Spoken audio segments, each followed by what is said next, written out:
ഇന്നത്തെ വീഡിയോയിലേക്ക് എല്ലാവർക്കും സ്വാഗതം. ഇനി നമുക്ക് വീഡിയോയിലോട്ട് പോവാം.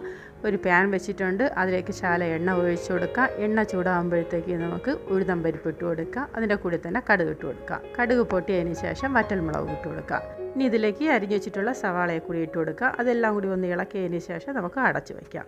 ഉള്ളി ചുവന്ന് വരേണ്ട ആവശ്യമൊന്നുമില്ല, ചെറിയ രീതിയിൽ കണ്ണാടി പരുവായി വന്നാൽ മാത്രം മതി. ഇനി ഈ സമയത്താണ് നമുക്ക് അരിഞ്ഞു വെച്ചിട്ടുള്ള പയറിനെ കൂടി ഇട്ട് കൊടുക്കാം. പയറും കൂടി ഇട്ട് എല്ലാം കൂടി ഒന്ന് മിക്സ് ചെയ്തതിന് ശേഷം ഒന്നുകൂടി അടച്ചു വയ്ക്കാം. ഇത് 1 മിനിറ്റ് വരെ അടച്ചു വെച്ചാൽ മാത്രം മതി. അതിനുശേഷം നമുക്ക് ഒരു അര ഗ്ലാസ് വെള്ളം കൂടി ഒഴിച്ചു കൊടുക്കുക. അതിനുശേഷം ശകലം മഞ്ഞൾപ്പൊടി ഇട്ട് കൊടുത്ത് ഉപ്പും കൂടി ഇട്ട് കൊടുക്കാം. ഉപ്പൊക്കെ നിങ്ങൾ ആവശ്യാനുസരണമാണ് ഇടേണ്ടത്.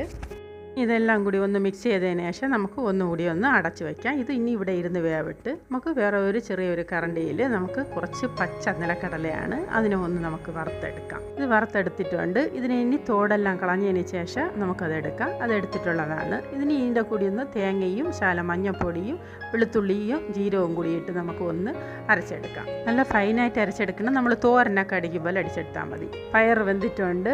ഇതിൻ്റെ വെള്ളം എല്ലാം വറ്റിയതിന് ശേഷം നമുക്കിതിലേക്ക് അടിച്ചു വെച്ചിട്ടുള്ള അരപ്പിനെ കൂടി ഇട്ട് കൊടുത്ത് നമുക്ക് ഒന്നുകൂടി അടച്ചു വെച്ച് ആവി കയറ്റിയെടുക്കാം. ഒരു കുറച്ച് സമയം വെച്ചിരുന്നാൽ മതി. നല്ല ഒരു തോരനാണ്. ഇനി ഇതിനൊന്ന് തുറന്ന് നോക്കിയതിന് ശേഷം നമുക്കിതിലേക്ക് കറിവേപ്പിലയും കൂടി ഇട്ട് കൊടുത്ത് നമുക്ക് എല്ലാം കൂടി മിക്സ് ചെയ്തെടുക്കാം. അടിപൊളി തോരനാണ്. എല്ലാവരും ഇതുപോലെ ഒന്ന് ചെയ്ത് നോക്കണേ. ഇനി അടുത്ത വീഡിയോയിലിട്ട് കാണാം. ബൈ.